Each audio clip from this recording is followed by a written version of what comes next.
Hello, this is Jen Williams, author of the Copper Cat trilogy, and you are listening to Cast of Wonders, an Escape Artists podcast. This is Cast of Wonders, the young adult fiction podcast featuring stories of the fantastic. Episode 237 for February 26th, 2017. You're listening to Little Wonders, our thematic flash fiction collections. Last October, Cast of Wonders ran its first 500-word flash fiction contest in the EA Forum. We had over 70 entries, not bad for our first time, and Danny, Katherine, and I watched and secretly cheered along as the stories progressed through 3 rounds of forum member commentary and judging to arrive at 6 finalists. A 500-word story. Sounds easy, doesn't it? Try it. The closest I got was a 500-word shopping list. The sheer breadth of world building, of history, emotion, and scenery these authors pack within that prescriptive limit are a testament to the strength of Flash as its own writing form. This episode, we are very proud to present your 3 contest winners, the very definition of great stories coming in small packages. In 3rd place, we present Rachel K. Jones' More Than Machines Will Fall to Rust. Rachel K. Jones grew up in various cities across Europe and North America, picked up and mostly forgot 6 languages, an addiction to running, and a couple of degrees. She now writes speculative fiction in Athens, Georgia, where she lives with her husband. Her work has appeared in dozens of venues, including Escape Pod, Podcastle, The Drabblecast, Shimmer, Lightspeed, and Strange Horizons. She's an editor, an SFWA member, and a secret android. Follow her on Twitter at Rachel K. Jones. Your narrator for Rachel's story is assistant editor Katherine Inschip.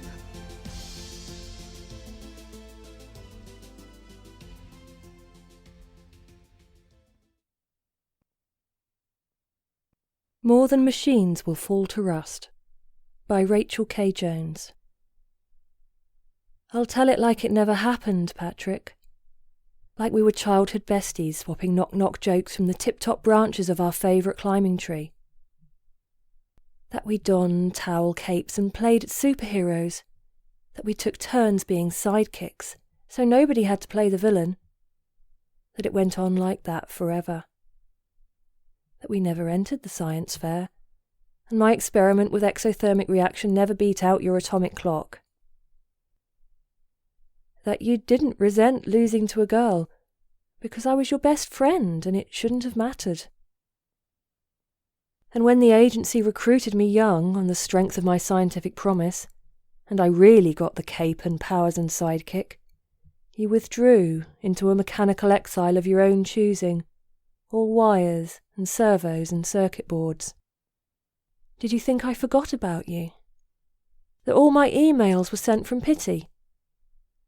I flew to your doorstep and knocked so many times, but you never answered, though I could see the heat of you through the door with my infrared vision.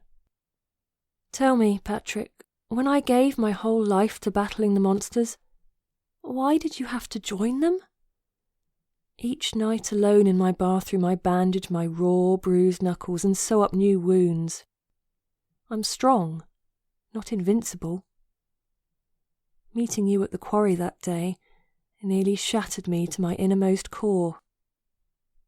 You, Patrick, the boy who read aloud Choose Your Own Adventures and let me pick the endings, now remade into a thing of rust and steel and pulsing electricity. I only knew you by your heat signature. I thought it was just power armor, Patrick. But they say you're all machine now, that the flesh is gone, discarded for something you thought improved you. Didn't you know that I wouldn't care? That all bodies are machines?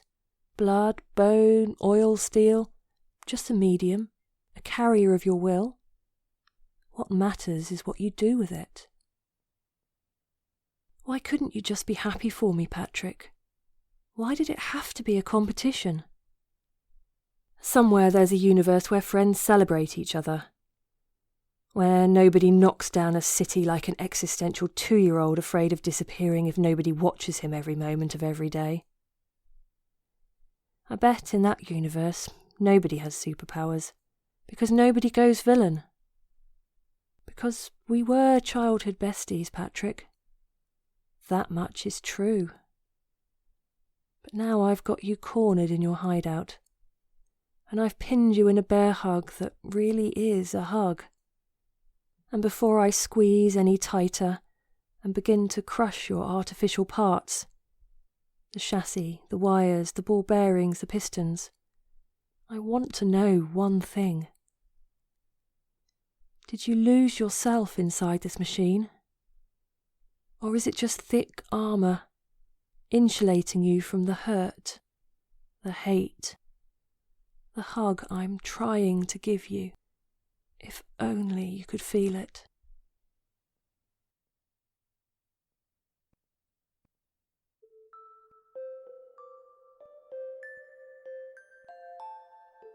Tight, rich, and poignant. This story is a perfect distillation of what makes Rachel such an accomplished author.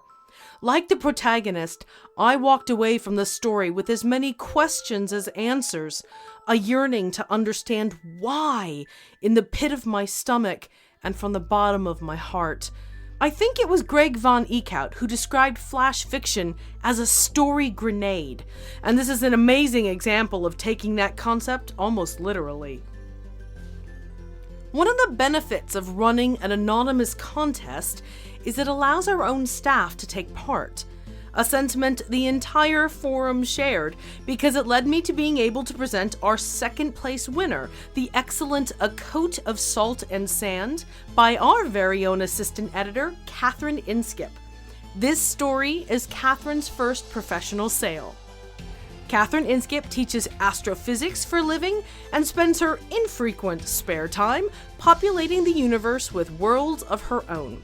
She is a mother of 2 boys and enjoys chaos, water fights, tree climbing, and thwarting plans for world domination.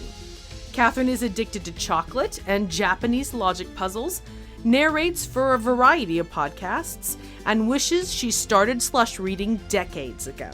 We'll have links for her website and her Twitter account in the show notes. Katherine's story is read by Alistair Stewart, the owner of Escape Artists and the host of Pseudopod. When he's not doing either of those things, he's professionally enthusiastic about genre fiction at Tor.com, MCM Buzz, among other places, and for Fox Spirit Books. He lives in the UK with your intrepid editor, and their shared herd of microphones. Find him online at alistairstewart.com.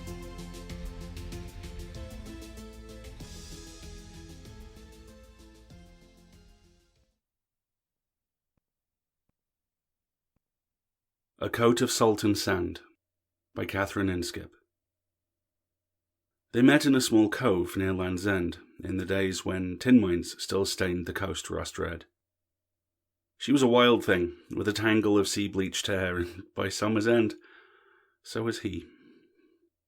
They swam and climbed, and he learned to startle limpets from the rocks. They cooked fresh mackerel over a driftwood fire. Some days, they borrowed a skiff from one of the fishermen and rowed to isolated inlets where seals basked fearless in the sun.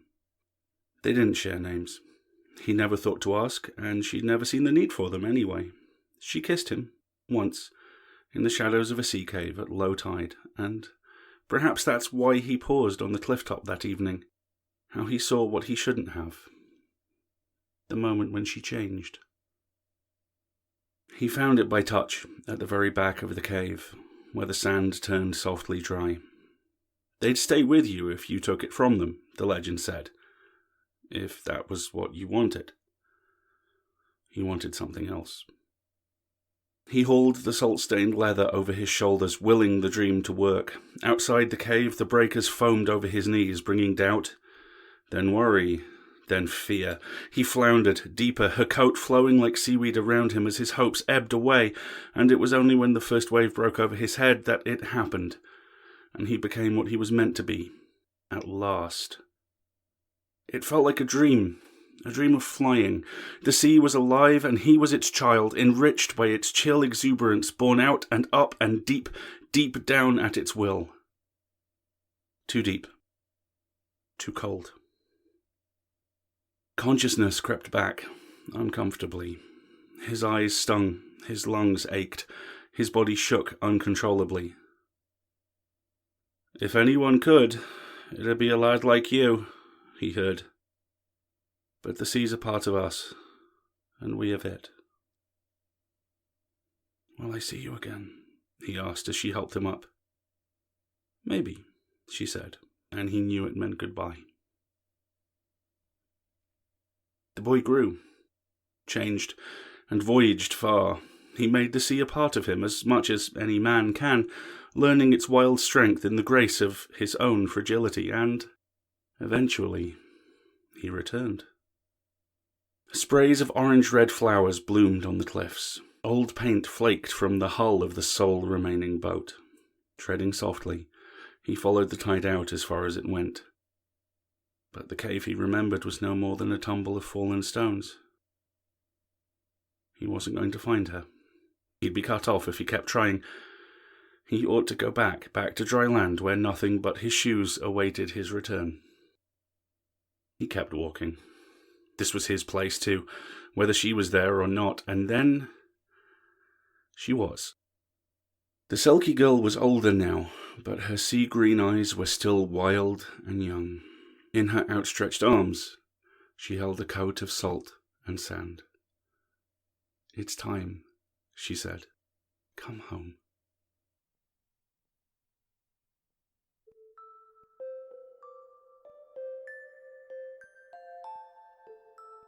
Katherine told us this story is particularly special to her, and not just because it's her first ever sail.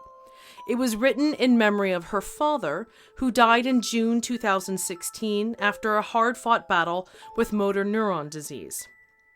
Katherine says Dad spent his childhood messing around on boats and devoted most of his adulthood to the Royal Navy. The sea was always his second home, so when the time came, there was never any question about where he would rest. One wet, cold day, we drove down to the wilds of Penwith and the cove he'd sailed from as a boy. The seals were already waiting. And if you got through listening to her story and comments without crying, you're doing better than both the story's narrator and your humble host. With the bar set suitably high by those two excellent pieces, we finally present our first place winner of the very first Cast of Wonders Flash Fiction Contest, She and I, by J. Lily Corby. J. Lily Corby is a lifelong horror and fantasy enthusiast. She's passionate about mythology and folklore and loves bats, bones, butterflies, and octopuses. Her work has appeared on Pseudopod. She lives with 3 cats and a dog, and you can follow her on both Facebook and Twitter. Your narrator is Cast of Wonders assistant editor Danny Daly. Her complete bio can be found on our About Us page, but here's a tidbit you might not know. Danny and her husband roast their own coffee beans. Their house must smell heavenly.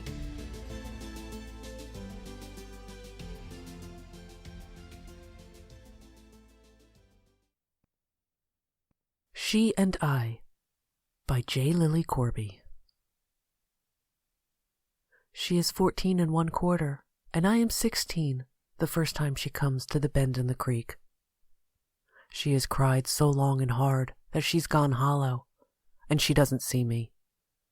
She listens to the hushed apologies from the water over the rocks and leaves when she's soothed. She comes back. Even after she sees me, she returns. Her name is Emma. We don't talk about why I am here, why I can't tell her my name. We talk a little about the wounds that bring her to the creek, about the reasons, or lack thereof, for them. But mostly, we talk about important things. She wants to get into radio, maybe podcasts, Emma says.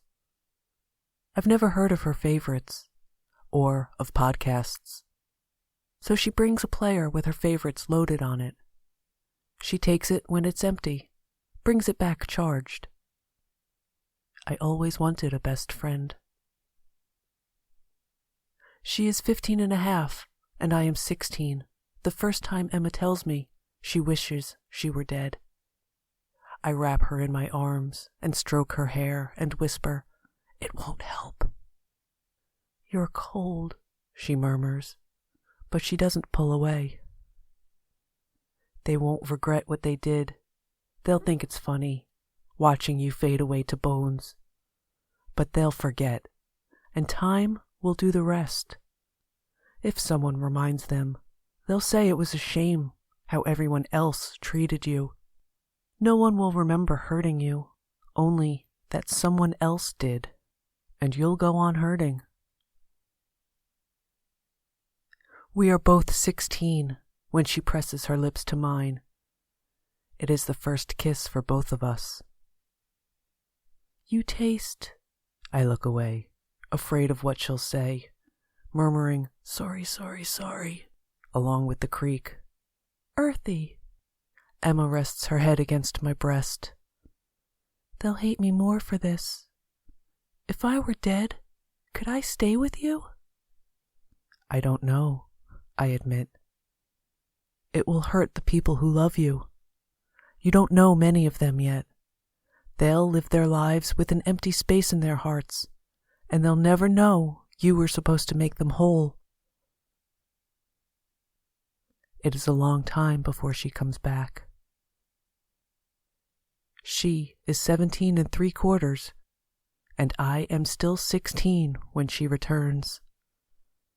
Emma carries a spade and she says, "I'm leaving." She thrusts it into the dirt, strikes bone. "I thought you should too." I listen to the creek's burbled apologies. I can't. She hugs me, strokes my hair, and whispers, "Stephanie Jane Wright." The words shatter me completely. I couldn't leave you like this. There'll be police, and a fuss. It's not the end everyone who loves you wanted. They thought you ran away. I murmur, "Sorry, sorry, sorry," but she kisses my lips and my forehead. "I wanted to say goodbye first." She is 17 3/4, with so many years to go, and I am free.